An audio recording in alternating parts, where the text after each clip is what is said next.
Guys, can you believe it? We have an unbelievable weekend of motorsport on the horizon. It kicks off in Monza over in Italy for the 2025 Italian Grand Prix. And on home soil for me, not but 40 minutes that away, the WEC race, the Lone Star Le Mans weekend is here as well. I'm going to be boots on the ground there, by the way, over the course of this weekend. So it's going to be wake up, catch up on the F1, and then head over for some endurance racing action. But we're here to talk about the 2025 Italian Grand Prix. We're going to be making our predictions for what's going to happen this weekend. We're going to be talking our biggest positive surprise, our biggest disappointments, our qualifying top three, the race podium for the Italian Grand Prix, and then once and for all, the one crazy prediction right at the end, bringing up the rear just like it always does. This is going to get interesting. Let's go ahead, without further ado, jump on into this thing with our biggest positive surprise.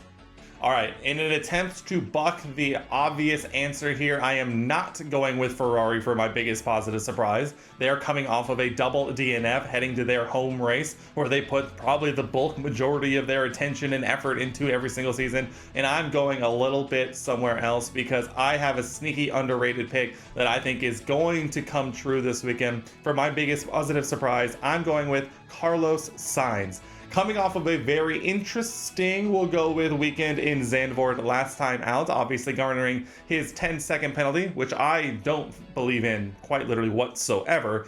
But coming off of a penalty where he really struggled, especially after putting in a decent qualifying, and then ultimately finishing out of the points once again with his teammate Alex Albon finishing up in P5. It was a long weekend for Carlos, who I'm sure is up and raring to go to get back on a bit of a revenge tour. And not only that, Monza, I think, is a sneaky good track for Carlos that I'm not sure many people fully understand. We've seen him battling at the front for wins or podiums, definitely in multiple different cars in multiple different eras. And I think this is going to be one of those instances where, the Williams has not necessarily been the Williams we've seen of old, but I think that is for the better. We've seen them perform very, very well so far this season. And not only that, I think they do have the pedigree to continue to be Williams Monza spec good. And I think we'll see Carlos bounce back in a major way, beating Alex Albon and finishing well inside the points.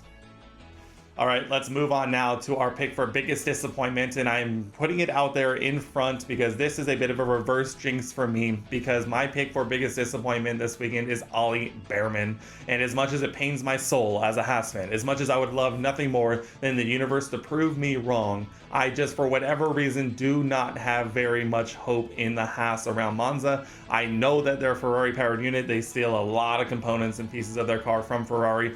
But for some reason, there's something about this weekend that is just not sitting right with me. Maybe it was the double points finish in around Zandvoort. It was Ollie Behrman getting his best ever result in F1. It's just, there's something in the air around me that is causing a very difficult time predicting the Haas to do well, and I think unfortunately this could come at the expense of Ollie Behrman, who I think is going to take a big step back from his best ever F1 finish and have a bit of a long weekend.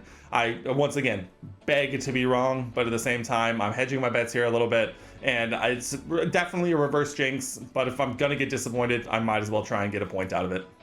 All right, let's move on now to qualifying, probably one of the most important days in terms of, the F1 weekend so far this season. Qualifying seems to hold a massive amount of sway when it comes to the final results. Outside of a couple of outlier examples like we saw last weekend, qualifying is a major contributor to finishing points on Sunday. So let's go ahead, let's get into our top three. We'll begin in P3, and I'm going with Charles Leclerc in this one. I just cannot bring it with me to qualify Charles above P3 in this one, mainly just because of the nature of the cars ahead of him. But at the same time, this is Charles' home race for Ferrari. He always seems to pull out some magic here. I think Ferrari is going to be more motivated than ever, especially after last week. We've touched on it so much.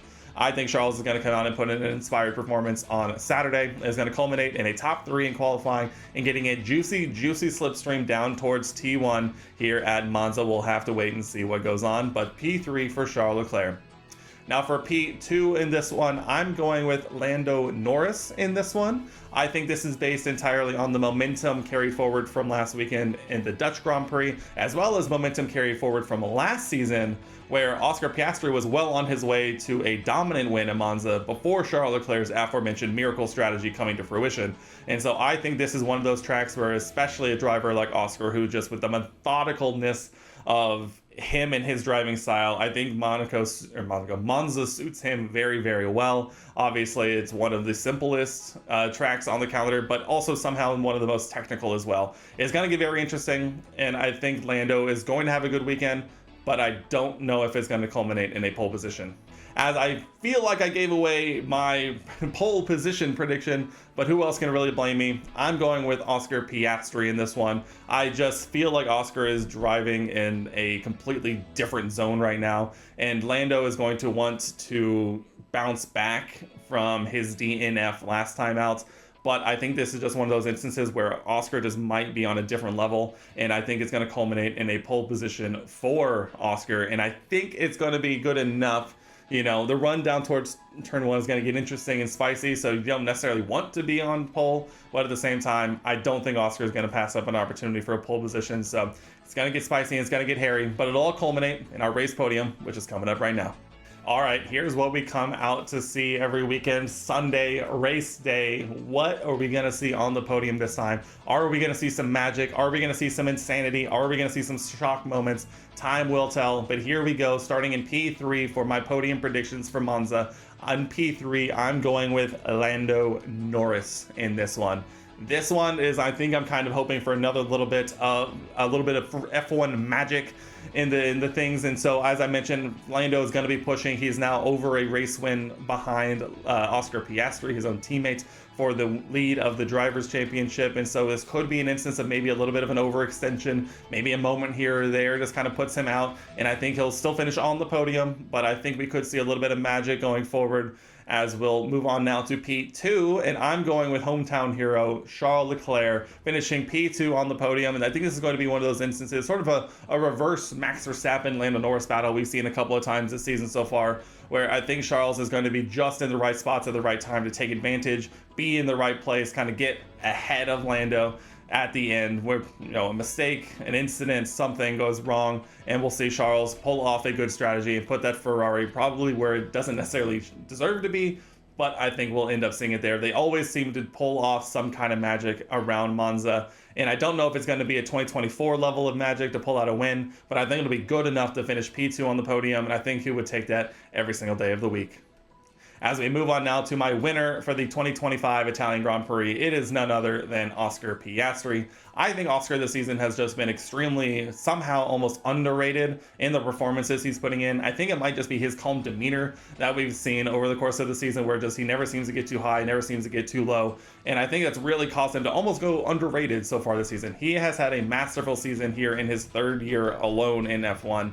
He's taking the championship by the horns, and I think it culminates once again in another race win where we end up talking about Lando potentially making more mistakes while Oscar is just silently chugging along and stealing race wins. But what do you think? Let me know down in the comment section below. But my race podium is an Oscar Piastri win, a Charles Leclerc P2, and a Lando Norris P3. All right, here we are, our one crazy prediction. Let's wrap this thing up in style. And this one is a vibes pick for no other reason than just for the culture, because I do not think this car is going to perform very well around here, but there's just something in the air where every once in a while you'll see a driver sneak in a little P10 at Monza, just get in the right spot at the right time and hold off those behind. My one crazy prediction is Franco Colapinto in the points. We've seen him threaten it a couple of times here recently, put in a couple of really close performances, but not quite be right there. Monza is the place for magic, and I think this could be the time we see Franco finish in the points for the first time in the Alpine, when he's really kind of not had the greatest start to his, Alpine career, but at the same time, the Alpine is by far and away one of, if not the worst car on the grid, at least in its current iteration. And so it's a bit disappointing, but at the same time, you never know what's going to happen in Monza. I really hope for him that it happens. It'll be fun to see. Monza always seems to give one of these drivers, and I think this year it's going to be Franco. But let me know what you think down below. Guys, there we have it. My Italian Grand Prix predictions are done and dusted. I hope you enjoyed the video. If you made it this far, leave a like, rating, and subscribe if you haven't already. Let me know what you think is going to happen this weekend down below in the comment section. I'd love to see your guys' predictions for what we're going to see around these laps of Monza. It's going to be a lot of fun, I promise. Also, make sure to tune into the WEC race this weekend. I'm going to be boots on the ground. Going to try and maybe, definitely take a lot of pictures, post them to socials. So if you're interested, you can find all of that stuff down below. I hope you enjoyed this fantastic weekend of racing. We'll be back after the weekend is over to talk about what we saw in Monza and see how we did with our predictions. But until then, guys, I'll see you in the next one.